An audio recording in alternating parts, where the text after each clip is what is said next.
പരിശുദ്ധ പരമ ദിവ്യകാരുണ്യത്തിന് നേരവും ആരാധനയും സ്തുതിയും പുകഴ്ചയും ഉണ്ടായിരിക്കട്ടെ. കൃപാസനം പ്രത്യക്ഷീകരണ മധ്യസ്ഥ പ്രാർത്ഥന എല്ലാവരും ഏറ്റു പ്രാർത്ഥിക്കുക. അമ്മേ പരിശുദ്ധ അമ്മേ, അമ്മേ പരിശുദ്ധ അമ്മേ, ദൈവമാതാവേ, ദൈവമാതാവേ, കൃപാസനത്തിലൂടെ ഞങ്ങൾക്കും ഞങ്ങളുടെ ദേശത്തിനും അമ്മ മാധ്യസ്ഥം തേടി തന്ന എല്ലാ അനുഗ്രഹങ്ങൾക്കും കൃപകൾക്കും ഞങ്ങളിപ്പോൾ ഹൃദയം നിറഞ്ഞ നന്ദി പറയുന്നു. സ്തുതിച്ചു പ്രാർത്ഥിക്കാം. Hallelujah, hallelujah, hallelujah, hallelujah.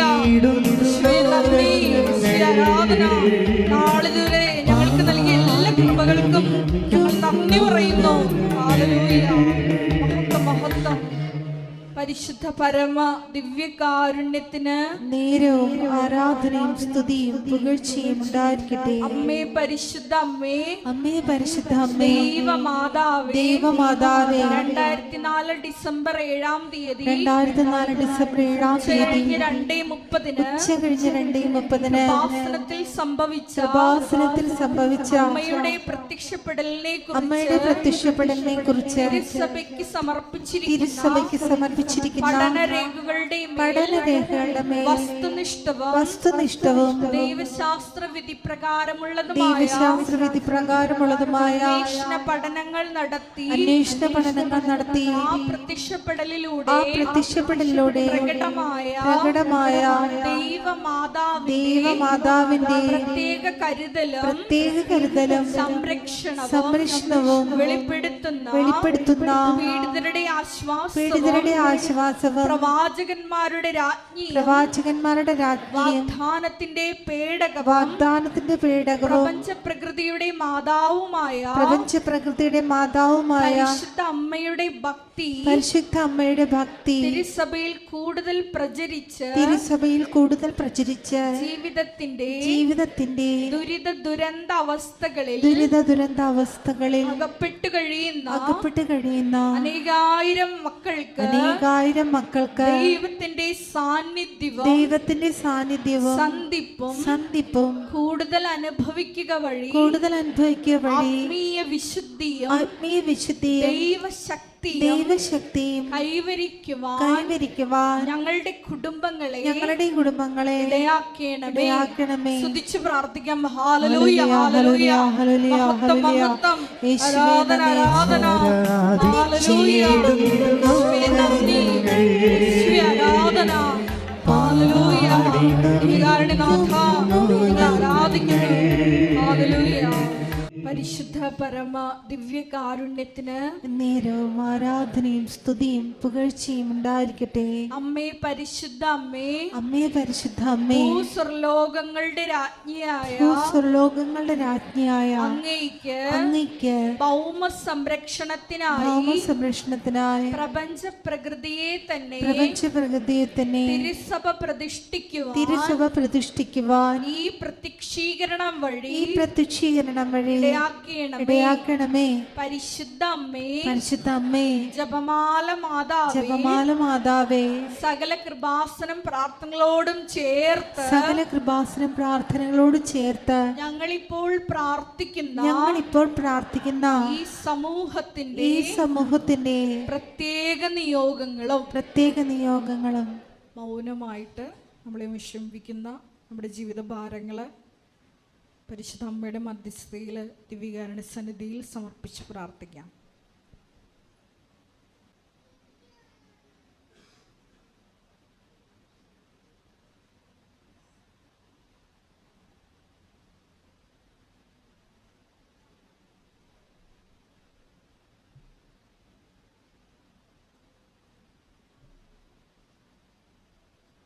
അമ്മയുടെ പ്രത്യക്ഷീകരണത്തിന്റെ ഈ അനുഗ്രഹവേളയിൽ ഞങ്ങൾക്ക് സാധിച്ചു തരുവാൻ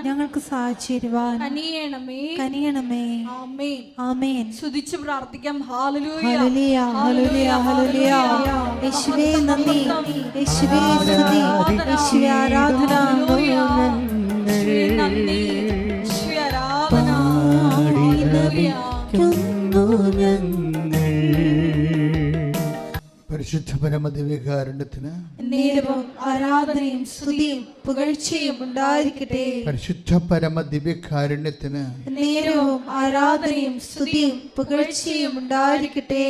പരിശുദ്ധ പരമദിവ്യകാരുണ്യത്തിന് നേരവും ആരാധനയും സ്തുതിയും പുകഴ്ചയും ഉണ്ടായിരിക്കട്ടെ. എൻ്റെ പ്രിയപ്പെട്ടവരെ, നമ്മൾ എല്ലാ ചൊവ്വാഴ്ചയും ഉടമ്പടി എടുക്കാൻ പോകുന്നവർക്ക്, അതുപോലെ തന്നെ ഉടമ്പടി പുതുക്കിയവർക്കും പുതുതായി എടുക്കുന്നവർക്കും എല്ലാം വേണ്ടിയാണ് ഈ ശുശ്രൂഷ, ഉടമ്പടി ധ്യാനം നടക്കുന്നത്. ഉടമ്പടി ധ്യാനത്തിൽ എൻ്റെ സഹോദരങ്ങൾ ശ്രദ്ധിക്കേണ്ടത്, നിങ്ങൾ എടുത്തിരിക്കുന്ന ഉടമ്പടി ചിലർക്ക് അൺആൻസറായിട്ടുണ്ടാവും. ഉത്തരം കിട്ടാത്ത അവസ്ഥയിലുള്ള ഉടമ്പടികളുണ്ടാവും. അപ്പം അതെന്താണ്? ഉത്തരം താമസിക്കുന്ന അസ്വാഭാവികമായിട്ട്, സ്വാഭാവിക താമസം നമുക്ക് മനസ്സിലാക്കാവുന്നേ ഉള്ളൂ. സ്വാഭാവിക താമസം വെച്ച് കഴിഞ്ഞാൽ സ്വഭാവം, നാച്ചുറലായിട്ടുള്ള എൻ്റെ പ്രകൃതിപരമായ താമസം, സാധാരണ ഭൗതിക വിഷയങ്ങൾക്കുണ്ടാവും.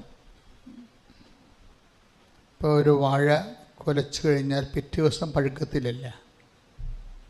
അഥവാ പഴുക്കണമെങ്കിൽ നമ്മൾ തല്ലിപ്പഴുപ്പിക്കണം, ഇപ്പം ചവർക്കും അല്ലേ. അപ്പം അതാണ് സ്വാഭാവിക താമസം. മധുരം വേണമെങ്കിൽ എൻ്റെ സ്വാഭാവിക താമസം എടുക്കും. അല്ലാതെ താമസിക്കുന്നതിനാണ് അസ്വാഭാവിക താമസം എന്ന് പറയുന്നത്. ഉടമ്പടിയിൽ വെച്ചേക്കുന്ന വിഷയങ്ങളുടെ മേലുള്ള ഈ അസ്വാഭാവിക താമസം വരുന്നുണ്ടെങ്കിൽ അതിനെ എങ്ങനെ കൗണ്ടറാക്ട് ചെയ്യാൻ, കൺഫ്രണ്ട് ചെയ്യാം, അസ്വാഭാവിക താമസത്തെ എങ്ങനെയാണ് നമ്മൾ പ്രതിരോധിക്കേണ്ടത് എന്നാണ് ഇന്നത്തെ ക്ലാസ്സിൽ നമ്മൾ കാണുന്നത്. സ്തുതിക്കട്ടെ. Hallelujah, hallelujah, hallelujah, hallelujah, hallelujah. ആരാധിച്ചിടുന്നു ഞങ്ങൾ. സ്തുതിക്കട്ടെ.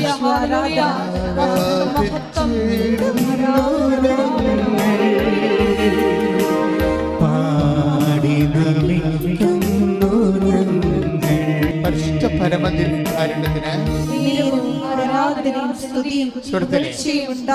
പരമദിവ്യകാരുണ്യത്തിന്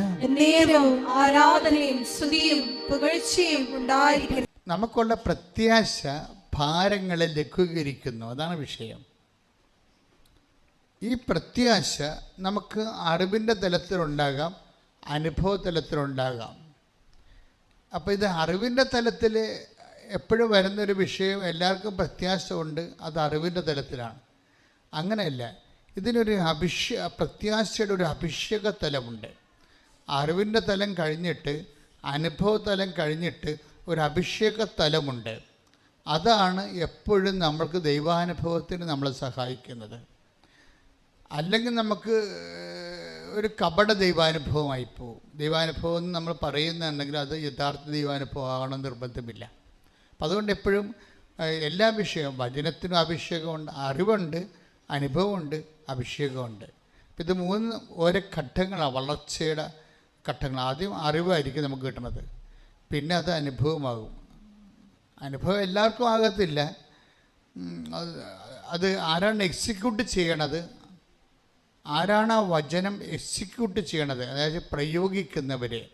അപ്പം ദൈവത്തിന് അങ്ങനെ ഒരു ആളിനെക്കുറിച്ച് ഒരു ഐഡിയ ഉണ്ടാവും എപ്പോഴും. കാര്യം നമ്മൾ അസസ്മെൻ്റ് എപ്പോഴും നമ്മൾ ശ്രദ്ധിക്കണം. കാര്യം നമ്മളെ ഒരു നിങ്ങളുടെ പ്രാർത്ഥന തന്നെ, നിങ്ങളെ പ്രാർത്ഥനയിൽ വളരുമ്പോൾ എപ്പോഴും നമ്മൾ ശ്രദ്ധിക്കേണ്ടത് ഒരു നല്ല അസസ്മെൻറ്റ് ദൈവത്തിന് നമ്മളെക്കുറിച്ച് ഉണ്ടാകാൻ വേണ്ടി നമ്മൾ ഒരു ആത്മാർത്ഥമായ ഒരു ശ്രമം നമ്മുടെ ഭാഗത്തു നിന്ന് ഉണ്ടാകണം. അസസ്മെൻ്റ് എന്ന് പറഞ്ഞാൽ എന്താണ്?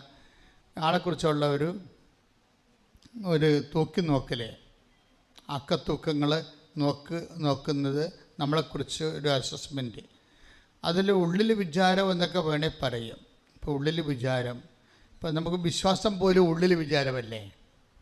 പുറമേയുള്ള പറച്ചിലാണെങ്കിലും ആദ്യം എങ്ങനെ വന്നത്? അത് പുറമേ നമ്മൾ ചെയ്യുകയും ചെയ്യും, പറയുകയും ചെയ്യും, അല്ലേ? വിശ്വാസം നമ്മളിങ്ങനെ പ്രഖ്യാപിക്കും. വിശ്വാസം പ്രഖ്യാപിക്കുന്നത് പിന്നീട് നമ്മൾ പ്രയോഗിക്കും. ഇതെല്ലാം വിശ്വാസം പ്രഖ്യാപിച്ചാൽ നമുക്ക് പ്രഖ്യാപിക്കാം. അത് ഇപ്പോൾ ഈ ലിപ് സർവീസ് ആയത് കാരണം അതിൻ്റേതായിട്ടുള്ള 20% ഇൻകമാണ് അതിനകത്ത് നമുക്ക് കിട്ടുന്നത്. എപ്പോഴും നമ്മൾ ഓർത്തൊക്കെ കേട്ടോ ഇതെല്ലാം.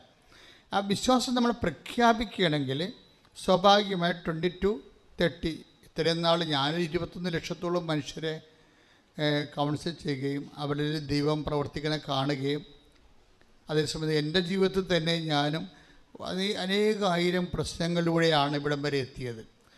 അപ്പോൾ അങ്ങനെയൊക്കെ വരുമ്പോൾ ഇതിൻ്റെ അകത്തൊക്കെ നമ്മൾ കൈവരിക്കുന്ന ചില നിലപാടുകളുണ്ട്.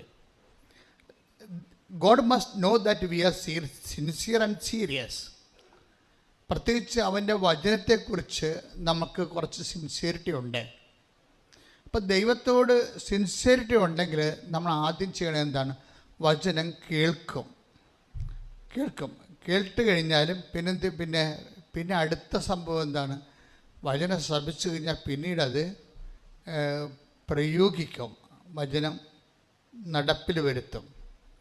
നടപ്പിൽ വരുത്തി കഴിഞ്ഞതിന് ശേഷം അതായത് അടുത്ത സെക്ഷനിലാണ് വചനം അഭിഷേകമാകണത്. ഇതെല്ലാം ദൈവാനുഭവത്തിൻ്റെ വ്യത്യസ്തങ്ങളായ ഡിഗ്രീസ് ഓഫ് പെർഫെക്ഷനാണ്.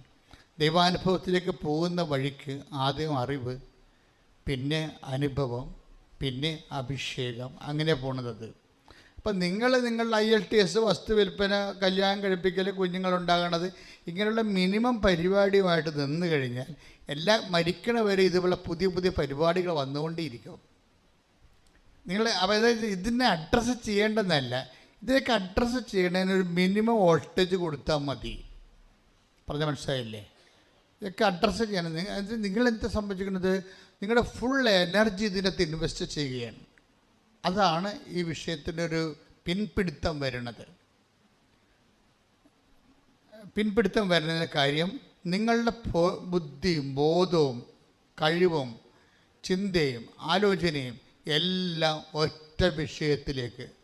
കല്യാണം താമസിക്കുന്നത് എന്താണ്? പിള്ളേരുണ്ടാകാത്തത് എന്താണ്? ജോലി കിട്ടാത്തത് എന്താ? ഈ അതായത് ഒരു ആധ്യാത്മികമായി പറഞ്ഞാൽ വളരെ ശ്രദ്ധിച്ചില്ലെങ്കിൽ നമ്മളെ സംബന്ധിച്ചിടത്തോളം ഭയങ്കര സ്ലോ ആയിരിക്കും പ്രോസസ്. ദൈവമായിട്ടുള്ള അടുപ്പവും കാര്യങ്ങൾക്കെല്ലാം തീരുമാനം ഉണ്ടാകുന്നത് സ്ലോയാണ്. അതിൻ്റെ കാര്യം ഭയങ്കര കൊളസ്ട്രോളാണ് ആൾക്കാർക്കെല്ലാവേ. എങ്ങനെ കൊളസ്ട്രോളാണ്? നമ്മുടെ ബ്ലഡിൽ കൊളസ്ട്രോളുള്ള, ഹൃദയത്തിൽ കൊളസ്ട്രോൾ കാരണം പോലെ തന്നെയായിരിക്കും ആത്മീയ ജീവിതത്തിലും കൊളസ്ട്രോൾ ഉണ്ടാകും. അതെന്ത് സംഭവിച്ചു കഴിഞ്ഞാൽ അമിത പ്രാധാന്യം എപ്പം നിങ്ങൾ വസ്തുക്കൾക്ക് കൊടുത്താൽ അപ്പോൾ ആ വിഷയത്തിന് ദൈവത്തെക്കാൾ ഇപ്പം നിങ്ങളുടെ വിഷയമെന്ന് വെച്ചാൽ ദൈവമല്ലല്ലോ, ദൈവത്തിന് കിട്ടുന്ന ആനുകൂല്യങ്ങളല്ലേ വിഷയമാക്കണം. ദൈവമല്ലല്ലോ നമ്മുടെ വിഷയം എന്താണ്? ദൈവത്തിൽ നിന്ന് എപ്പോഴാണ് നമുക്ക് ജോലി കിട്ടുന്നത്, എപ്പോഴാണ് വീട് വെക്കാൻ പറ്റണത്. അപ്പോൾ അങ്ങനെ ഉള്ള ഓരോ സ്ഥലത്തെ ഈ വിഷയത്തിന് പ്രാധാന്യം കൊടുക്കുന്നതനുസരിച്ചുകൊണ്ട് കൊളസ്ട്രോൾ കൂടിക്കൊണ്ടിരിക്കും, സ്ഥിരമായിരിക്കും സംഭവം. നമ്മൾ പറഞ്ഞ ആധ്യാത്മികമായ ഒരു പിത്തം പിടിക്കലെന്ന് പറയത്തില്ലേ, പിത്തം വരും. അതുപോലെ നെയ്മുറ്റൽ എന്നൊക്കെ പറയണത് പണ്ടൊക്കെ ഈ നമ്മുടെ നാട്ടിലെ കോഴികളൊക്കെ നെയ്മുറ്റണം നമ്മ വെല്ലുമിച്ചുമാരൊക്കെ പറയത്തില്ലേ, അതുപോലെ തന്നെ ആധ്യാത്മികമായ നെയ്മുറ്റലിരിക്കും. അതിൻ്റെ എല്ലാം സ്ലോ ആയിരിക്കും. അതിൻ്റെ കാരണം വിഷയത്തിന് ദൈവത്തെക്കാൾ പ്രാധാന്യം കൊടുക്കേണ്ടതാണ്. അത് വളരെ സീരിയസ് ആയിട്ട് എടുക്കേണ്ടതാണ്. ഇപ്പം നിങ്ങൾ ഇപ്പോൾ ഉടമ്പടി വെക്കുന്ന വിഷയമായാലും അതിന് ദൈവത്തെക്കാൾ വലിയ പ്രാധാന്യം ചില സമയത്ത് വരും. അതൊന്ന് നിങ്ങളൊന്ന് ഒരു സെൽഫ് ക്രിറ്റിസിസം നടത്തണം, നല്ലതായിരിക്കും. അമ്മയെ നമ്മൾ ഉടമ്പടിയിൽ നമ്മൾ ഫോളോ ചെയ്യുന്നത് മരിയ സ്പിരിച്വാലിറ്റിയാണ്. അപ്പോൾ അമ്മ എപ്പോഴും വിഷയത്തേക്കാൾ പ്രാധാന്യം അമ്മയ്ക്ക് ദൈവമായിരിക്കും, ദൈവവചനമായിരിക്കും. അതാണ് അമ്മയുടെ സ്പിരിച്വാലിറ്റിയുടെ ഒരു പ്രത്യേകത. വിഷയത്തേക്കാൾ പ്രാധാന്യമായിരിക്കും വചനം. അങ്ങനെ വരുമ്പോൾ മാത്രമേ വചനം ഈ പറഞ്ഞ ദുഃഖങ്ങളില്ല, ഭാരങ്ങളില്ല, പ്രത്യാശ ഒന്നും മാത്രമൊന്നുമെന്നില്ലേ. അത് അങ്ങനെ വരാൻ കാരണം ഈ വിഷയത്തെക്കാൾ പ്രാധാന്യമായിരിക്കണം വചനം. പ്രാർത്ഥിച്ചേ, കർത്താവേ, എൻ്റെ ജീവിതത്തിലുണ്ടാകുന്ന എല്ലാ വിഷയങ്ങളെക്കാളും പ്രാധാന്യം നിന്റെ വചനത്തിന് കൊടുക്കുവാൻ എന്നെ പുനഃക്രമീകരിക്കണമേ.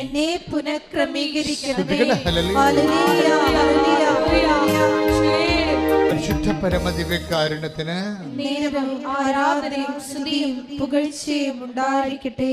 എൻ്റെ പ്രിയപ്പെട്ടവരെ, അപ്പോഴേ എന്താണ് അങ്ങനെ അച്ഛൻ പറയാൻ കാരണം? ഉടമ്പടി പെട്ടെന്ന് കത്താനുള്ള ഒരു മാർഗമാണത്. എന്താണ്? വിഷയത്തേക്കാൾ പ്രാധാന്യം വചനത്തിന് കൊടുക്കുന്നത്. അത് മരിയൻ കോൺസെപ്റ്റാണ്, മരിയൻ അപ്രോച്ചാണ്. That's a core of the Marian spirituality. മാതാവിൻ്റെ ആധ്യാത്മികതയുടെ ഒരു പ്രശ്നം നമുക്ക് ആകപ്പാടെ അറിയാവുന്നത് മാതാവിൻ്റെ പേരിൽ കുറച്ച് വെടിവാണങ്ങളും അതുപോലെ തന്നെ ചെണ്ട കൊട്ടിപ്പോകാനൊക്കെ അല്ലാതെ നമുക്ക് കറക്റ്റ് അമ്മയുടെ സ്പിരിച്വാലിറ്റി അറിയത്തില്ലല്ലേ. ഇപ്പോൾ 5 ലക്ഷം രൂപ മുടക്കി മാതാവിൻ്റെ പെരുന്നാൾ നടത്തിയെന്നൊക്കെ പറയുമ്പോഴും പിറ്റേ ദിവസം അങ്ങനെയുള്ള ആൾക്കാരെ കാണുമ്പോൾ നമുക്കറിയാം ഇയാൾക്ക് മാതാവോട് യാതൊരു ബന്ധമില്ലെന്ന്. അതാണ് പ്രശ്നം. ഇത് നമ്മൾ വളരെയേറെ ഇപ്പോൾ അമ്മ മാതാവിൻ്റെ പെരുന്നാളിനൊക്കെ പോകുന്നതൊക്കെ ശ്രദ്ധിക്കണം. നിങ്ങൾ അവിടെ ഇരിക്കുമ്പോൾ എപ്പോഴും ശ്രദ്ധിക്കേണ്ടത് ഈ സ്പിരിച്വാലിറ്റി ഒന്ന് ഫോളോ ചെയ്യാനുള്ള കൃപയ്ക്ക് വേണ്ടി പ്രത്യേകിച്ച് പ്രാർത്ഥിക്കണം. അപ്പോൾ ദൈവത്തിന് തോന്നും നിങ്ങൾ ദൈവത്തിൻ്റെ സ്വന്തമാണെന്ന് തോന്നും, ദൈവത്തിൻ്റെ സ്വന്തമാണെന്ന് തോന്നും. ഇങ്ങനെ സ്വന്തമായിട്ട് തോന്നിക്കഴിഞ്ഞാൽ അപ്പോൾ ഒന്നാമത്തിൽ നമുക്കിങ്ങനെ ദൈവത്തിൻ്റെ കണ്ണിലൊന്നും പൊടിയിടാൻ പറ്റത്തില്ല. അതെപ്പോഴും നമ്മൾ ശ്രദ്ധിക്കണം. മനുഷ്യന്മാരുടെ മുമ്പിലൊക്കെ നമുക്ക് എന്തെങ്കിലും ഒക്കെ നമ്മുടെ ശുദ്ധമായ ഉടായ്പകൾ കാണിക്കാതിരിക്കുക. പക്ഷെ ദൈവത്തിൻ്റെ കണ്ണിൽ ഒന്നും ചെയ്യാൻ പറ്റത്തില്ല. എന്താ പ്രശ്നം വെച്ചാൽ നമ്മൾ എന്തെങ്കിലും ഒരു ചെറിയൊരു മൂവ്മെൻറ്റ്സ് നടത്തുമ്പോൾ തന്നെ അത് മുഴുവൻ സ്കാൻ ചെയ്ത് അതിൻ്റെ വൈറ്റ് ആൻഡ് ബ്ലാക്ക് പുറത്ത് വരും. പിന്നെ വല്ല നടക്കുക. പക്ഷെ വളരെ സൂക്ഷിച്ചിടപെടേണ്ട ഒരാളാണ് ദൈവം, വളരെ സൂക്ഷിച്ച്. ഇപ്പോൾ നീ നിൻ്റെ പ്രാർത്ഥന ഇന്ന് മാറ്റിവെക്കണം വിചാരിച്ചോ? നിൻ്റെ സമയം നീ മാറ്റിവെക്കണം വിചാരിച്ചോ? അപ്പോൾ ഈ സമയം മാറ്റിവെക്കുക, അല്ലെങ്കിൽ ഇന്ന് സപ്പർ കഴിഞ്ഞിട്ട് പ്രാർത്ഥിക്കാം എന്ന് വിചാരിക്കുക. അപ്പോഴങ്ങനെയൊക്കെ വരുമ്പോൾ തന്നെ എന്താണ് കൊണ്ടാണെങ്കിൽ ഇപ്പോൾ ഈ സമയം ചേഞ്ച് വന്നത്, അപ്പം തന്നെ എൻ്റെ റിസൾട്ട് ഔട്ടായി. എന്താ കാര്യം? നിനക്ക് അതിനേക്കാൾ പ്രാധാന്യമുള്ള എന്താ കാര്യം വന്നു, തീർന്നില്ലേ? എന്തിനാ കൊണ്ടുപോയി പണി മേടിക്കണേ? എന്തിനാ? അപ്പം തന്നെ ദൈവത്തെ അറിയാം. കാര്യം ഇതിന് തന്നെ എന്തൂസിയാസം. അത് ആദ്യമേ തന്നെ വചനം കൊടുക്കുമ്പോൾ തന്നെ എന്താ പറയണത്? നിൻ്റെ കർത്താവ് ദൈവം ഞാനാകുന്നു, ഞാനല്ലാതെ വേറെ റെഫറൻസിൽ ആരും വരരുതെന്ന്. വേറെ ദൈവമില്ലെന്നല്ല, ദൈവം. അതായത് ഫസ്റ്റ് പ്രയോറിറ്റി എപ്പോഴും ദൈവത്തിന് വരണം. ഈ ഫസ്റ്റ് പ്രയോറിറ്റി വരണമെന്നുണ്ടെങ്കിൽ എന്തൂസിയാസം വരണം. എന്തൂസിയാസം എന്ന് പറഞ്ഞാൽ എന്താണ്? അത്യുത്സാഹം എന്ന് വെച്ചാൽ എൻതയോസ്, അത് ഇൻ ഗോഡ്. ദൈവം ഉള്ളിലുണ്ടാകണം. ദൈവം ഉള്ളിലുണ്ടാകുമ്പോഴാണ് നമുക്ക് എല്ലാത്തിനും ഫസ്റ്റ് പ്രയോറിറ്റി വരണത്. അല്ലെങ്കിൽ സെക്കൻഡ് പ്രയോറിറ്റി, തേർഡ് പ്രയോറിറ്റി എന്ന് വെച്ചാൽ നമ്മുടെ മുൻഗണന പ്രയോറിറ്റി എന്നൊക്കെ അറിയാതൊക്കെ ഇംഗ്ലീഷ് പറയണം കേട്ടോ, അറിഞ്ഞോണ്ടല്ലോ കേട്ടോ. അതായത് ഈ നമ്മുടെ ഈ മുൻഗണനാ ക്രമങ്ങളാണ് ഉദ്ദേശിക്കുന്നത്. മുൻഗണനാ ക്രമങ്ങളുടെ ഏത് സ്ഥാനത്താണ് ദൈവം വരുന്നത് അതിന് ആനുപാതികമായിരിക്കും നിൻ്റെ എന്തൂസിയാസം.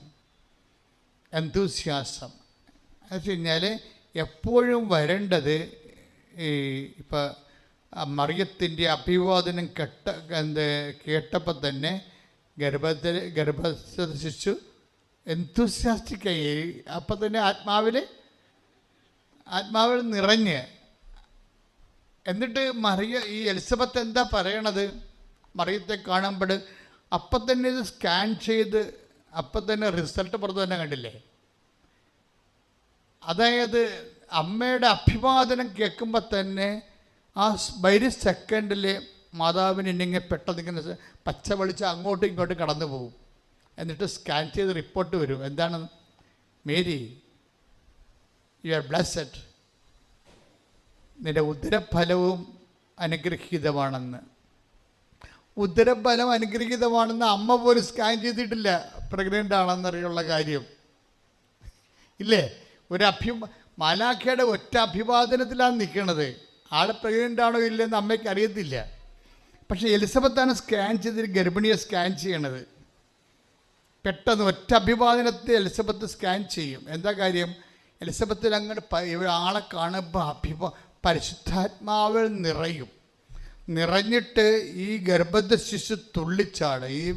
ഈ വലിയ മിച്ചര് വയറ്റി കിടക്കുന്ന ഗർഭസ്ഥ ശിശു സ്നാപയോഹന്നാൻ തുള്ളിച്ചാടുമ്പോൾ പെട്ടെന്ന് പറയുന്ന സംഭവമാണ്. അതാ സമയത്ത് സ്കാനിങ് നടക്കുന്നത്. ഗർഭിണിയെ സ്കാൻ ചെയ്യണപ്പോഴാണ് എന്താ പറഞ്ഞിടത്? മേരി, നിൻ്റെ ഉദരഫലം അനുഗ്രഹീതമാണ്. That means you are pregnant.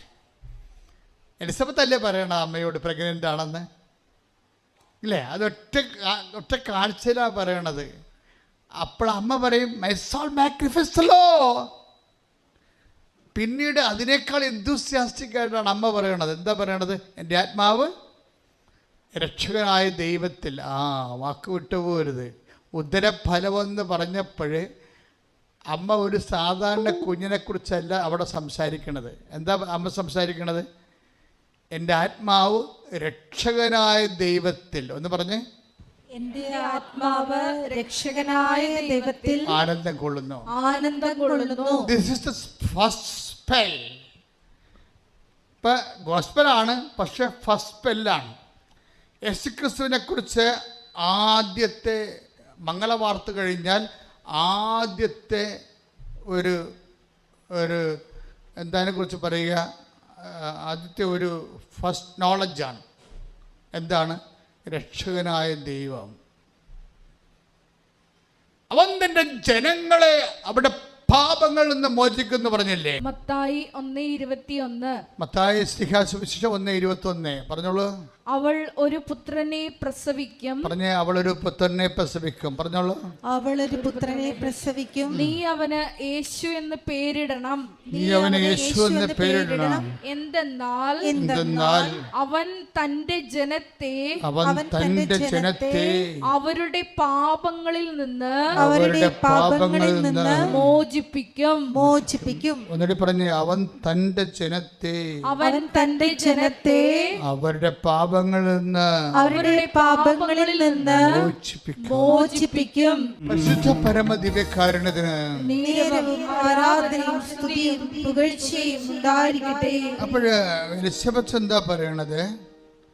നിന്റെ ഉദരഫലവും അനുഗ്രഹീതമാകുന്നു. ഇപ്പം ഫസ്റ്റ് ഹാൻഡ് നോളജ് വരണത് ഉദരഫലത്തെക്കുറിച്ചാണ്. അത് ബ്ലെസ്സഡ് ആണെന്ന്. അതിൻ്റെ അമ്മ ആ വചനം കേട്ടിട്ട് പ്രതിവചനം പറയണത് എന്താണ്? അമ്മ പ്രതിവചനം പറയണത് എന്താണ്? എൻ്റെ ആത്മാവ് രക്ഷകനായ ദൈവത്തിൽ. പറഞ്ഞേ. എൻ്റെ ആത്മാവ് രക്ഷകനായ ദൈവത്തിൽ ആനന്ദം കൊള്ളുന്നു. ബേസിക് ആയിട്ട് who is Jesus? It is revealed. എന്താണ്? രക്ഷകനായ ദൈവമാണ്. എന്ത് രക്ഷയാണ്? ബേസിക്കായിട്ട് അവൻ തൻ്റെ ജനങ്ങളെ അവരുടെ പാപങ്ങളിൽ നിന്ന് മോചിക്കാം. എൻ്റെ ദൈവപൈതലേ, ഈ പാപത്തെ അഡ്രസ്സ് ചെയ്യാൻ തുടങ്ങിയാൽ, പാപത്തെ പേടിച്ച് കുറ്റബോധം ഉണ്ടാക്കാനല്ല, പാപത്തെ അഡ്രസ്സ് ചെയ്യാൻ തുടങ്ങിയാൽ, കഴിഞ്ഞ ഉടമ്പടി ധ്യാനത്തിൽ പരിശുദ്ധാത്മാ എന്താ പറഞ്ഞത്? അതായത് ആരാണ് ഭാഗ്യവാനെന്ന് കർത്താവിൻ്റെ വചനം പറയുന്നുണ്ട്. ആരാണ്? ദൈവം കുറ്റം ആരോപിക്കാത്തവൻ. നമ്മൾ ശക്തൻ ആരാണെന്ന് ചോദിച്ചാലും ഉത്തരം അത് തന്നെയാണ്. അതായത് നമ്മളെപ്പോഴും പ്രാർത്ഥിക്കുമ്പോഴേ എൻ്റെ മക്കളെ, പ്രാർത്ഥനയുടെ ഈ ഫോർമാറ്റ് ഒന്ന് അപ്പ് ആൻഡ് ഡൗൺ ചെയ്യുന്നത് നല്ലതായിരിക്കും. കാര്യം പ്രാർത്ഥനയിൽ നമുക്ക് എപ്പോഴും വരുന്നത് നമ്മുടെ ഭൗതിക ആനുകൂല്യങ്ങൾ എന്ന് പറയുന്ന സോക്കോൾഡ് ഫിസിക്കൽ ബ്ലെസ്സിങ്സാണ്. ഇതിൻ്റെ ഒരു വിഷയം എന്ന് വെച്ച് കഴിഞ്ഞാൽ, ഫിസിക്കൽ ബ്ലെസ്സിങ്സിനെ നിങ്ങൾ ടാർഗറ്റ് ചെയ്തുകൊണ്ട് ഒരു ആധ്യാത്മിക ജീവിതം നമുക്ക് മുന്നോട്ട് കൊണ്ടുപോകാൻ പറ്റത്തില്ല. ഫിസിക്കൽ ബ്ലെസ്സിങ്സ് അല്ലെങ്കിൽ ഫിസിക്കൽ ഫേവേഴ്സ്, ഭൗതിക ആനുകൂല്യങ്ങളെ നമ്മൾ ടാർഗറ്റ് ചെയ്തുകൊണ്ട് നമുക്ക് ദൈവവുമായിട്ട് കുറേ കാലം ജീവിക്കാൻ പറ്റത്തില്ല. കുറച്ച് നാളത്തേക്കൊക്കെ പോകാമെന്നല്ല. ഇപ്പോൾ കുറച്ച് മുമ്പ് നമുക്ക് ദൈവത്തിന് ആളെപ്പിടി കിട്ടും. പിടിയാ, അതെപ്പോഴും ശ്രദ്ധിക്കണം. ഒരു physical favours, so called physical favours means ഭൗതിക ആനുകൂല്യങ്ങൾ. ഈ ഭൗതിക ആനുകൂല്യങ്ങളെ അഡ്രസ്സ് ചെയ്തുകൊണ്ട് ഒരു സ്പിരിച്വൽ ലൈഫ് നമുക്ക് കുറേ കാലത്തേക്ക് കൊണ്ടുപോകാൻ പറ്റത്തില്ല. വേണമെങ്കിൽ കുറച്ച് ടൈം ബീങ് നമുക്ക് പോകാൻ പറ്റും. കുറച്ച് കഴിയുമ്പോൾ ദൈവം പറയും ഓർഡർ തമ്മാവ ആളറിയുമെന്ന് പറയും. അതാണ് സംഭവം. എന്താ കാര്യം? ചുമ്മാ ഇങ്ങനെ ഈ വാലാട്ടണമെന്നതിൻ്റെ ഉദ്ദേശം എന്തെങ്കിലും ഇറച്ചി കഷ്ണം കിട്ടുമെന്ന് വിചാരിച്ചുകൊണ്ടാണ് ഈ വാലാട്ടൽ. അതുകൊണ്ടാണ് സ്തുതിക്കുകയും പ്രാർത്ഥനയൊക്കെ ഉള്ളത്. ഇറച്ചി കഷ്ണം കിട്ടിയില്ലെങ്കിൽ മിക്കവാറും തിരിഞ്ഞ് കടിക്കാൻ സാധ്യത ഉണ്ടെന്നറിയും. അതാണ്, അത് വളരെ ശ്രദ്ധിക്കണം. മനുഷ്യന്മാർക്ക് ഇത്തരം ബുദ്ധിയില്ല. പക്ഷെ ബുദ്ധിയുടെ ആകത്തുകയാണ് ദൈവം. ഇപ്പം ദൈവത്തിൻ്റെ അടുത്ത് നിൽക്കുമ്പോൾ വളരെ ശ്രദ്ധ വേണം ഈ വിഷയത്തിൽ. എന്നും കൊന്നും നിങ്ങളുടെ ഭൗതികമായ ഈ കാര്യം മാത്രമാണ് ദൈവത്തോട് പറയണമെന്നുണ്ടെങ്കിൽ നമുക്ക് ലോങ് ടേമിൽ ദൈവമായിട്ട് മുന്നോട്ട് പോകാൻ പറ്റത്തില്ല. എന്താ പ്രശ്നമെന്ന് വെച്ച് കഴിഞ്ഞാൽ, എന്തുകൊണ്ട് അങ്ങനെ സംസാരിക്കണമെന്ന് ചോദിച്ചു കഴിഞ്ഞാൽ, നമ്മുടെ ഈ ഭൗതിക ആനുകൂല്യം എന്ന് പറയുന്ന പല കാര്യങ്ങളും ഈ മാസം ആവശ്യമുള്ള സാധനം അടുത്ത മാസം ആവശ്യമില്ല. ദാറ്റ് മീൻസ് കാലഹരണപ്പെട്ടു പോകുന്നു. കാലഹരണപ്പെടാത്ത ദൈവത്തോട് കാലഹരണപ്പെട്ടു പോകുന്ന കാര്യങ്ങൾ മാത്രം അന്വേഷിച്ചാൽ ദൈവത്തിന് നമ്മൾ കാലഹരണപ്പെടുന്നു എന്നതിൻ്റെ അർത്ഥം. മനസ്സിലായില്ലേ? It's A very hot point. എന്ന് വെച്ച് കഴിഞ്ഞാൽ നമ്മളെപ്പോഴും ഇപ്പോൾ ഇന്ന് ആവശ്യമുള്ള കാര്യങ്ങൾ, ഇപ്പം നമ്മൾ തന്നെ ഇവിടെ ഇരിക്കുന്നു. ഇപ്പം ഞാനിപ്പോൾ ലോഹയാണ് ഉപയോഗിക്കുന്നത് അല്ലേ? ഞാൻ സാധാരണഗതിയിൽ മാക്സിമം ലോഹയാണ് ഉപയോഗിക്കുന്നത്. കാര്യം കർത്താവിൻ്റെ എനിക്ക് കരഞ്ഞാണ് ഈ ഉടുപ്പ് മേടിച്ചത്.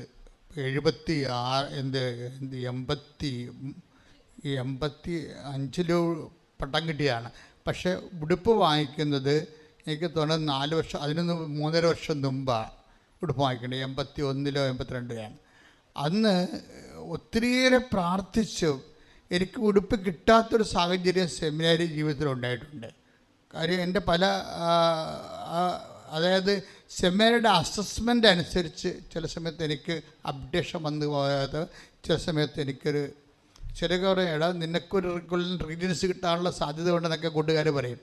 അപ്പോൾ അതുകൊണ്ട് എനിക്കത് റീജൻസി ഒരു ടൈമിന് ആവശ്യമുണ്ടായെങ്കിലും ഒരു സെമിനാരിലെ ഫിലോസഫിയുടെ ആ കാലങ്ങളിൽ എനിക്ക് തോന്നിയായിരുന്നു ഒരു കൊല്ലം റീജൻസി എടുക്കണമെന്ന്.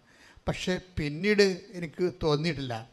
അത് കർത്താവിൻ്റെ ചിന്ത ഒരു പ്രത്യേക സാഹചര്യത്തിൽ മറച്ചു കളഞ്ഞു. എനിക്ക് അങ്ങനെയുള്ള തോന്നിവാസങ്ങളെ എൻ്റെ മനസ്സിൽ നിന്ന് കളഞ്ഞു. അതായത് ഒരു കൊല്ലം ലീവ് എടുത്തിട്ട് ലോകം മുഴുവൻ, ഇന്ത്യ മുഴുവൻ ചുറ്റുക, അങ്ങനെയൊക്കെ ഒരു ആവശ്യം ചിന്ത ആ കാലങ്ങളിലുണ്ടായിരുന്നു. അന്ന് കുറേ എഴുത്തും വായനയും കഥകളും അതുപോലെയൊക്കെ ഫിലോസഫിയും ഒക്കെ ആയിട്ട് നടക്കുന്ന ഒരു ചെറുപ്പത്തിൻ്റെ കാലമല്ലേ. അപ്പോൾ ഞാൻ ഒരു കൊല്ലം ഇങ്ങനെ കുറച്ച് ഫ്രീ ആയിട്ട് ഇന്ത്യ മുഴുവനും ഡിസ്കസായിട്ട് നടന്ന് മനസ്സിലാക്കാൻ, പ്രത്യേകിച്ച് മിഷൻ രാജ്യങ്ങളിൽ പോണ കാലങ്ങളിൽ അതാണ് എൻ്റെ മനസ്സിരുന്നത് മുഴുവനും. മിഷനിൽ പോകണം. കാര്യം അച്ഛനാകണ കാലത്തും മിഷനിൽ പോകണമെങ്കിൽ ഞാൻ വയറാണ് ഞാൻ സെമിനാരിൽ ചേരണത്. അന്ന് പറ്റാത്തത് കൊണ്ട് ഈ ഒരു കൊല്ലം എടുത്തിട്ട് മിഷനൊക്കെ ചുറ്റും നടന്ന് കാണണം. അങ്ങനെ കുറേ ചിന്തകളൊക്കെ ആയിട്ട് നടക്കിയിരുന്നു. പക്ഷേ എന്തോ എന്നെ പെട്ടെന്ന് ബിഷപ്പ് തന്നെ എന്നെ ഡൈവേർട്ട് ചെയ്ത് കളഞ്ഞ്. അത് ബിഷപ്പല്ല, ഈശോ തന്നെ ബിഷപ്പിൽ ഡൈവേർട്ട് ചെയ്ത് കളഞ്ഞ്. പിന്നെ എനിക്ക് അഭിഷേകം കിട്ടി ഉടുപ്പ് വാങ്ങിക്കണമെന്ന്. അപ്പോൾ അത്രയും കൊതിച്ചാണ് ഉടുപ്പ് വാങ്ങിച്ചത്. അതുകൊണ്ട് ഞാൻ സാധാരണഗതിയിൽ വല്ലപ്പോഴും വല്ല ട്രെയിൻ യാത്രയ്ക്ക് അത്യാവശ്യം നമുക്ക് വളരെ മോശം കണ്ടീഷനിലാണ് നമ്മൾ യാത്ര ചെയ്യണമെന്നെങ്കിൽ ബാത്റൂംസിൽ അങ്ങനെയൊക്കെയുള്ള കണ്ടീഷനിൽ മാത്രമേ ഞാൻ ഉടുപ്പിന് മാന്യതയില്ലാത്ത സ്ഥലങ്ങളിൽ, അപൂർവ സ്ഥലങ്ങളിൽ മാത്രമേ ഞാൻ ഉടുപ്പ് ഒഴിവാക്കത്തുള്ളൂ. അതായത് അല്ലാത്ത സമയത്തൊക്കെല്ലാം ഉടുപ്പ് ധരിക്കും. എന്താ കാര്യം എന്ന് വെച്ച് കഴിഞ്ഞാൽ നമ്മൾ ഉടുപ്പ് ധരിക്കാമെന്ന് പറഞ്ഞത് കൊണ്ടാണല്ലോ ഈ ശുശ്രൂഷയ്ക്ക് വന്നത്. കാര്യം നമുക്ക് ജനത്തെ പേടിയില്ല. എന്താ കാര്യം? നമ്മളൊരു വിശ്വാസിയുമാണ്, ഒരു വിശ്വാസത്തിൽ ക്രിസ്തുവിൻ്റെ ശുശ്രൂഷകനാണ് എന്ന് സമൂഹം അറിയണം. എല്ലാ ജാതിക്കാരും അറിയണം ഞാൻ കർത്താവിൻ്റെ ശുശ്രൂഷകനാണ്. അത് ഒരു വിശ്വാസം നമുക്ക് നൽകുന്ന ഒരു ധൈര്യമാണ് ശരിക്കും. വെച്ച് കഴിഞ്ഞാൽ ആരും എവിടെ ചെന്നാലും നമ്മൾ ഇപ്പോൾ അച്ഛന്മാരുടെ മാർക്കറ്റ് റേറ്റുകൾ കൂടിയാലും കുറഞ്ഞാലും അതൊന്നും പലപ്പോഴും എന്നെ ബാധിക്കാറില്ല. ചില സമയത്തൊക്കെ നല്ല രീതിയിൽ ഒത്തിരി പുണ്യപ്പെട്ട അച്ഛന്മാരുടെ ഒത്തിരി ശുശ്രൂഷകളൊക്കെ വരും. അതേസമയം ചില ആൾക്കാർ ഷട്ട് ഔട്ട്സുകൾ വരും. അപ്പോൾ ആൾക്കാർ സമൂഹത്തിൽ ചിലപ്പോൾ അവരുടെ ഒരേ സമയത്ത് തന്നെ ഇങ്ങനെ റേറ്റിംഗ് കുറഞ്ഞും കൂടിയൊക്കെ ഇരിക്കും. ഇതൊന്നും നമ്മളെ ബാധിക്കുന്ന വിഷയമല്ല. എന്താ കാര്യം? നമ്മൾ കർത്താവിൻ്റെ തിരുസന്നിധിയിൽ ഇത് ധരിക്കാമെന്ന് കർത്താവിൻ്റെ സഭയുടെ ഒഫീഷ്യൽ ശുശ്രൂഷകനായിട്ട് കർത്താവ് അഭിഷേകം ചെയ്തിരിക്കുന്ന ആളാണ്. എന്താണ് ഞാൻ പറയണമെന്ന് വെച്ചാൽ, അതായത് നമ്മൾ ഇങ്ങനെ കാണിക്കുന്ന സൂക്ഷ്മതകളില്ലേ, അത് നിങ്ങൾക്ക്, അതായത് ഇന്ന് നിങ്ങളും ലഭിക്കുന്ന സാഹചര്യങ്ങളിലെല്ലാം നിങ്ങൾ വിശ്വാസികളാണെന്നുള്ളത് കർത്തൃസന്നിധിയിൽ പുറത്ത് നിങ്ങളെ പ്രകടിപ്പിക്കണം. കാര്യം ക്രിസ്ത്യാനിറ്റിയിൽ ഒന്ന് ഒളിച്ചും പാത്ത് ഇങ്ങനെ അഡ്ജസ്റ്റ്മെൻറ്റ് നടക്കത്തില്ല. പക്ഷേ പറയാം, വിശ്വാസം അത് ഉള്ളിലല്ലേ ഇരിക്കേണ്ടതാണ്, അവൻ്റെ പേഴ്സണൽ കാര്യമല്ലേ, അത് നടക്കത്തില്ല. അത് ഒരുതരം ഭീരുത്വമാണ് ശരിക്കും. അതുകൊണ്ടാണ് ഈശോ പറഞ്ഞത്, മനുഷ്യരുടെ മുമ്പിൽ എന്നെ ഏറ്റുപറഞ്ഞാൽ, ഇപ്പോൾ 10:32 എന്താ പറയണത്? മനുഷ്യരുടെ മുമ്പിൽ എന്നെ ഏറ്റുപറഞ്ഞാൽ സ്വർഗസ്ഥനായ എൻ്റെ പിതാവിൻ്റെ മുമ്പിൽ ഞാനും നിങ്ങളെ ഏറ്റുപറയും. അതാ വിഷയം. അത് വിശ്വാസം ഏറ്റുപറച്ചിലാണ്. അതിൻ്റെ തന്നെയാണ് ഈ ഡ്രസ്സിങ്ങൊക്കെ വരുന്നത്, ഡ്രസ് കോഡൊക്കെ വരുന്നത്. ഒരു ഏറ്റുപറച്ചിലാണ്. കുറച്ച് ധൈര്യം കീപ്പ് ചെയ്യുന്നതാണ് എപ്പോഴും നല്ലത്. വിശ്വാസമാണെങ്കിൽ നീ അത് പുറത്ത് കാണിക്കണം. ഇപ്പോൾ നമ്മൾ ലോകകപ്പ് കഴിയുമ്പോൾ ഓരോരുത്തർ ഗോൾ അടിക്കുമ്പോൾ എന്തുകൊണ്ടാണ് അവർ പിതാനും പുത്രനും പരിശുദ്ധാത്മാവുമാണ് നടക്കുന്നത്? അതായത് 10 മെത്രാന്മാർ വിചാരിച്ച നടക്കാത്ത സംഭവമാണ് ഒരു ഫുട്ബോൾ പ്ലെയറെ കൊണ്ട് നടക്കുന്നത്. അതാണ് വിശ്വാസം ഏറ്റു പറയാനുള്ളതാണ്. അതാണ് എൻ്റെ വിഷയം എന്നത്. അതായത് നിങ്ങൾ ഏത് സാഹചര്യത്തിലായിരുന്നാലും കർത്താവ് എന്താ പറഞ്ഞത്? മനുഷ്യരുടെ മുമ്പിൽ എന്നെ ഏറ്റു പറയുന്നവനെ. അപ്പം മനുഷ്യരുടെ മുമ്പിൽ എന്തിനുള്ളതാണ്? ഏറ്റു പറയാനുള്ളതാണ്. ഈ ഉടമ്പടി കത്താൻ കാര്യം എന്താണ്? ഇത്രയും പെട്ടെന്ന് ഉടമ്പടി ദൈവം തരുമ്പോഴും എനിക്കറിയത്തില്ല ഇത് ഇത്രയും വല്ലാത്ത രീതിയിൽ ഹെവി ഡ്യൂട്ടി ചെയ്യുമെന്ന്. ഇപ്പോഴും ഹെവി ഡ്യൂട്ടി ചെയ്യുന്നുണ്ട്. പ്രസൻസ് എത്ര കാലം മുതൽ ദൈവം അഷ്വർ ചെയ്ത സംഭവമാണ് presence. I will come with you wherever you go. നീ എവിടെ പോയാലും ഞാൻ നിൻ്റെ കൂടെ വരുമെന്ന് പറഞ്ഞെങ്കിലും ഉടമ്പടിയിലല്ലേ ആൾക്കാർ അനുഭവസാക്ഷ്യം പറയണത് കർത്താവിൻ്റെ സാന്നിധ്യത്തിൻ്റെ. അതെന്തുകൊണ്ടാണ്? മറ്റേത് പ്രാർത്ഥനാ രൂപങ്ങളുണ്ടെങ്കിലും കർത്താവിൻ്റെ സാന്നിധ്യം വെന്റിലേറ്ററായാലും അതുപോലെ തന്നെ ബോധമില്ലാഞ്ഞ് കിടക്കുന്ന സമയത്തായാലും ശരി, ഇനി കോടതിയിലായാലും ജയിലിലായാലും എല്ലായിടത്തും അമ്മയുടെ സാന്നിധ്യം കണ്ടു. അമ്മ അതുപോലെ എനിക്ക് പ്രത്യക്ഷമായ പോലെയുള്ള അടയാളം കണ്ടു എന്ന് ആൾക്കാർ പറയുന്നത് സാന്നിധ്യമാണ്. ഈ സാന്നിധ്യം എന്ന് പറയണത് ഇന്ന് ഏറ്റവും കൂടുതൽ മനുഷ്യൻ അനുഭവിക്കണം എന്താണ് എന്ന് വെച്ചാൽ, ഈ ഉടമ്പടി എടുക്കുമ്പോൾ അത് ഉടമ്പടി കൃത്യമാണെന്നുണ്ടെങ്കിൽ അതിൻ്റെ അകത്ത് എല്ലാ വാഗ്ദാനങ്ങളും ദൈവം പാലിക്കും. കാര്യം എന്താ? നമ്മൾ ആ വാഗ്ദാനത്തിൽ വിശ്വസ്തത കാണിക്കുന്നതുകൊണ്ടാണ്.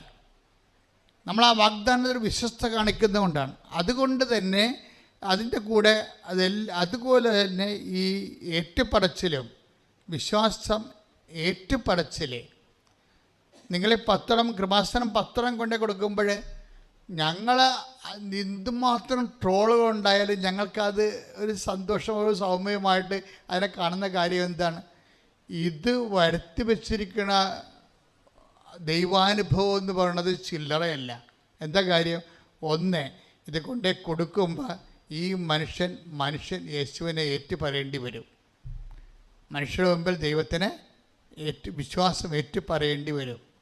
ഏറ്റുപറയുക മാത്രമല്ല, നിങ്ങൾ ലോകം മുഴുവനും പോവുക, എല്ലാ ശിശുക്കളോടും സുവിശേഷം പ്രസംഗിക്കാൻ പറയുമ്പോൾ പ്രസംഗിക്കാൻ എല്ലാവർക്കും പറ്റത്തില്ലല്ലോ. പ്രസംഗിക്കാൻ പറ്റാത്തവർക്കും പ്രസംഗിക്കാനുള്ളൊരു വേദിയായിട്ടാണ് സുവിശേഷ കൈമാറ്റം നടക്കുന്നത്. അത് ആത്മാർത്ഥമായിട്ട് ചെയ്യുന്നവരുണ്ട്, പിന്നെ അളിഞ്ഞ മോന്തയുമായിട്ട് ചെയ്യുന്നവരുണ്ട്. അവർ തമ്മിലാണ് വ്യത്യാസം വന്നിരിക്കുന്നത്. വേറെ വ്യത്യാസം, അതീവ സന്തോഷത്തോടെ ചെയ്യുന്നവരുണ്ട്. അവരാണ് ബ്രാൻഡഡ് ആകണത്. എൻ്റെ പ്രിയപ്പെട്ടവരെ, നമ്മളെന്താണ് സംസാരിച്ചുകൊണ്ടിരിക്കുന്നത് വെച്ച് കഴിഞ്ഞാൽ, നമ്മൾ ഈ ഉടമ്പടിയുടെ ഇത്രയും ഭയങ്കരമായ രീതി ഹെവി ഡ്യൂട്ടിയൊക്കെ ചെയ്യാൻ കാരണം സാക്ഷ്യങ്ങൾ എങ്ങനെയായാലും 25 സാക്ഷ്യങ്ങളല്ലേ ഒരു ദിവസം പറയിപ്പിക്കാൻ പറ്റുന്ന സാക്ഷ്യങ്ങൾ. ഞങ്ങളെല്ലാം ജനറൽ സാക്ഷ്യങ്ങളെല്ലാം ഒപ്പിട്ട് കൊടുക്കുന്നുണ്ട് ഒത്തിരി പേർക്ക്. അതുകൂടാതെ ഇവിടെ പറയിപ്പിക്കുന്ന സാക്ഷ്യങ്ങൾ 20 ഉണ്ട്, 25-20 ഇടയ്ക്ക്. അത്രയും സമയമേ നമുക്കുള്ളൂ. എന്തുകൊണ്ടാണ് എല്ലാ ദിവസവും സാക്ഷ്യങ്ങൾ ഉണ്ടാകുന്നതിൻ്റെ കാരണം, മേജർ സാക്ഷ്യങ്ങൾ ഉണ്ടാകാൻ കാരണം ആ ഉടമ്പടിയുടെ ചേരുവകയാണ്. അതായത് അതിൻ്റെ ഫോർമുല കറക്റ്റാണ്. പക്ഷെ അത് ആരാണത് കൃത്യമായിട്ട് അത് പ്രയോഗിക്കണത്, അതാണ് വിഷയം. ആ പ്രയോഗത്തിലാണ് ഇരിക്കുന്നത്. നമുക്കിങ്ങനെ ചൊല്ലാൻ ആർക്കും പറ്റുമല്ലോ. അത് വല്ല മുറിയും അടച്ചിട്ട് അകത്തിരുന്നുണ്ട് ഇരുട്ടത്തിരുന്നുണ്ട് പിച്ചുമയും പടം പോലെ ചെയ്താൽ പോരെ. അതിൻ്റെ അകത്ത് കഥയില്ല സംഭവം. അതിൻ്റെ അകത്തൊരു പ്രഖ്യാപനമുണ്ട്. ഇല്ലെന്ന് ഞാൻ പറയണില്ല. 20% ഇൻകം ഉണ്ടെന്ന് ഞാൻ പറയത്തുള്ളൂ. 20% ചൊല്ലുന്ന പ്രാർത്ഥനയ്ക്ക് 20-30% ഇൻകമാണ് റിട്ടേൺസ് ഉള്ളത്. ബാക്കിയെല്ലാം ചെയ്യണമെങ്കിൽ പരസ്യമായിട്ട് ചെയ്യണം. രഹസ്യമായിട്ട് ചെയ്യണമെന്ന് വെച്ച് കഴിഞ്ഞാൽ ദാനധർമ്മങ്ങളൊക്കെ ചെയ്യാം. ആളുകളൊക്കെ ആയിരിക്കാൻ വേണ്ടി ഈശോ പറയും വലതും കൈ ചെയ്യണത് ഇടം കൈ അറിയാൻ പാടില്ലെന്ന്. പക്ഷേ വിശ്വാസ പ്രഖ്യാപനമെല്ലാം മനുഷ്യരുടെ മുമ്പിലാണ്. മനുഷ്യരുടെ മുമ്പിൽ എന്നെ ഏറ്റു പറയുന്നവനെ എൻ്റെ സ്വർഗസ്ഥനായ പിതാവിൻ്റെ മുമ്പിൽ ഞാനും ഏറ്റു പറയും. ഇത് നിങ്ങൾക്ക് വരുന്നൊരു കുഴപ്പം, നിങ്ങൾ ചെയ്യണില്ലെന്നല്ല പ്രശ്നം. പല ആൾക്കാർക്കും ഉടമ്പടിയിൽ ഈ അവർക്ക് നമ്മൾ വിചാരിക്കുന്ന ഒരു സ്കോറിലേക്ക് പോകുന്നില്ല ചില ആൾക്കാർ, ഇല്ലേ? എന്തുകൊണ്ടാണെന്ന് വെച്ച് കഴിഞ്ഞാൽ അങ്ങനെ പോകാത്തതിൻ്റെ കാരണം ഒരു കാര്യമുണ്ട്. അതിൽ നിങ്ങൾ സാങ്കേതികമായിട്ടാണ് ആൾക്കാർ ചിലർ ചെയ്യണത്. സാങ്കേതികം എന്ന് പറഞ്ഞാൽ എന്താണ്? ഇപ്പോൾ 15 പത്രമുണ്ട്. 5 പത്രം കൊടുത്തേച്ചു. ഇനി 10 വീട്ടിൽ കൂടി പോകണം.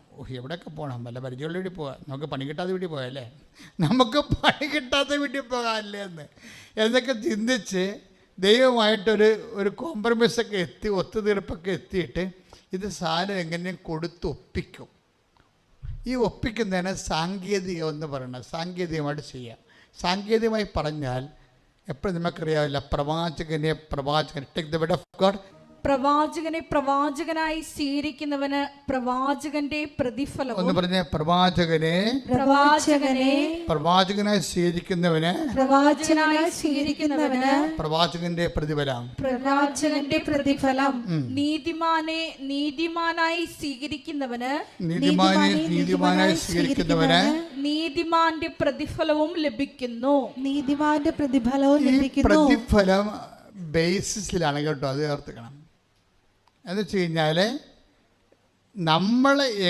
നമുക്ക് കിട്ടുന്ന പ്രതിഫലങ്ങളില്ലേ, ദൈവദൃശ്യത്തിന് കിട്ടുന്ന കൃപയല്ലെങ്കിൽ കൃപയല്ലെങ്കിൽ പിന്നെ എന്താണ്? അനുഗ്രഹം. ഇത് എങ്ങനെയാണ്? നിങ്ങളെ എങ്ങനെയാണ് കാണുന്നതിന് അതിന് ആനുപാതികമായിരിക്കും. അതാണ് 10:41 മത്തായി ശ്ലീഹായുടെ സുവിശേഷം. പ്രവാചകനെ പ്രവാചകനായി പരിഗണിക്കുന്നവന് പ്രവാചകൻ്റെ പ്രതിഫലം. ഇപ്പോഴെന്താണ് അച്ഛൻ ആദ്യമേ പറഞ്ഞത്? അതായത് കുറേ നാളുകൾ ബേസിക്കായിട്ടൊരു ശുശ്രൂഷ ഉണ്ട്. ക്രിസ്തു ആരാണെന്നതിനെക്കുറിച്ച് ബേസിക് ശുശ്രൂഷ. ഈ ബേസിക് ശുശ്രൂഷ അല്ലാതെ ആഗന്തുകമായിട്ടുള്ള ശുശ്രൂഷകളും ഉണ്ട്. എന്താ ബേസിക് ശുശ്രൂഷ എന്ന് പറയുന്നത്? ഇപ്പം നിൻ്റെ ഉദരഫലവും അനുഗ്രഹീതമാകുന്നു എന്നാരാ പറഞ്ഞത്? എലിസബത്ത് പറഞ്ഞേ അല്ലേ? നിൻ്റെ ഉദരഫലവും അനുഗ്രഹീതമാകുന്നു. അപ്പോഴേ എലിസബത്തിൻ്റെ പരിശുദ്ധാത്മാവ് അമ്മയെ സ്കാൻ ചെയ്തപ്പോൾ അമ്മ പ്രഗ്നൻ്റ് ആണെന്നുള്ളത് അമ്മയെ അറിയിക്കും. ആ അമ്മ ഈശോയെ ഗർഭം ധരിച്ചിരിക്കുന്നു എന്നുള്ളത് പരിശുദ്ധാത്മാവ് പറയുമ്പോഴേ ആദ്യമേ ഈ ഈശോനെ അമ്മയുടെ ഉദരത്തിലേക്ക് ദൈവം നൽകുമ്പോൾ അതിന് ദൈവത്തിനൊരു ലക്ഷ്യമുണ്ട്. എന്താണ് ലക്ഷ്യം? അവൻ തൻ്റെ ജനങ്ങളെ take the word of God. സ്തുതിക്കട്ടെ ഹല്ലേലൂയ.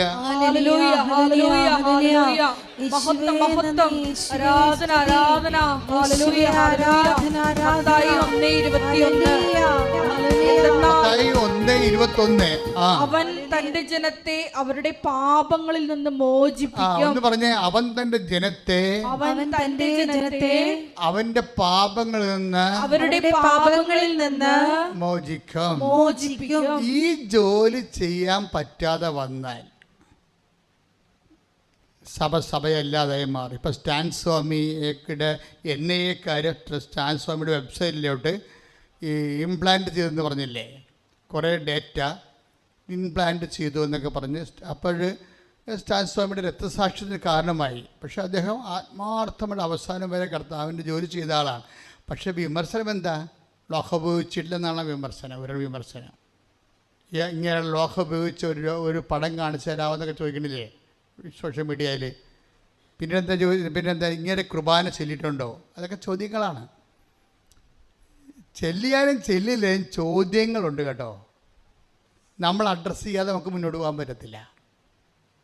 അച്ഛനായാലും കന്യാസ്ത്രീ ആയാലും സഭാപ്രവർത്തനായാലും ബേസിക്കുകൾ മറന്നുകൊണ്ട് നമുക്ക് മുന്നോട്ട് പോകാൻ പറ്റത്തില്ല. സഭയ്ക്ക് നമുക്ക് സോഷ്യൽ സർവീസൊക്കെ നടത്താൻ പറ്റും, എന്ത് വേണമെന്ന് ചെയ്യാൻ പറ്റും, എഡ്യൂക്കേഷൻ നടത്താൻ പറ്റും, പിന്നെ ബോധവൽക്കരണ പരിപാടികൾ ആദിവാസികളുടെ പ്രവർത്തിക്കാൻ പറ്റും. പക്ഷേ തലമറന്ന് എണ്ണനാക്കാൻ പറ്റത്തില്ല.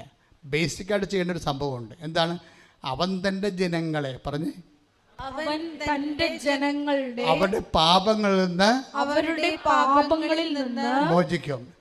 യേശുക്രിസ്തു ക്രൂശിക്കപ്പെട്ടിട്ടുള്ള ദ സാക്ഷ്യം യേശു എന്ന് പറഞ്ഞാൽ the cost of Jesus, the cost for Jesus four which Jesus ഇമാൻസിപ്പേറ്റഡ്. അവൻ്റെ മാനിഫെസ്റ്റേഷൻ ഉണ്ടായത് എന്തുകൊണ്ടാണ്? ഒന്നാമത്തെ കാര്യം ജനങ്ങളെ വിശുദ്ധീകരിക്കാനാണ് പാപങ്ങളിൽ നിന്ന്.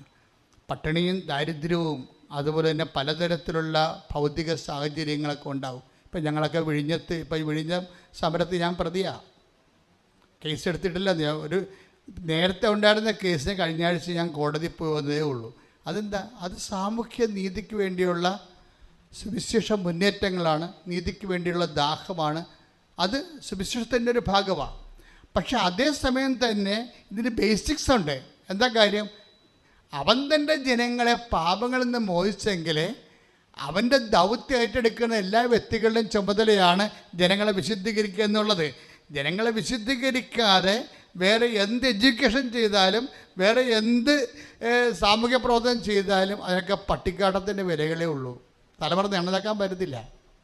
അത് വിഷയം സീരിയസ്. അത് നിങ്ങളും അത് ഉടമ്പടി ചെയ്യുന്ന ആൾക്കാരും ഈ വിഷയത്തിൽ ശ്രദ്ധിക്കണം. എന്താ കാര്യം? നിങ്ങൾ അതായത് സുവിശേഷം വരെ ചെയ്യുമ്പോൾ നിങ്ങളെ പ്രവാചകനായി സ്വീകരിക്കുകയാണ്. പ്രതിഫലം അത് ദൈവപുത്രനായിട്ട് സ്വീകരിക്കുകയും രക്ഷകനെ ഇപ്പം അമ്മ എന്താണ് ഐഡൻറ്റിഫൈ ചെയ്തത്? എലിസബത്ത് നിൻ്റെ ഉദരഫലവും അനുഗ്രഹീതമാണെന്ന് പറഞ്ഞപ്പോഴേ അതിന് മറുപടി അമ്മ എന്താ പറഞ്ഞത്? അമ്മ എൻ്റെ ആത്മാവ് രക്ഷകനായ ദൈവത്തിൽ ആനന്ദം കൊള്ളുന്നു.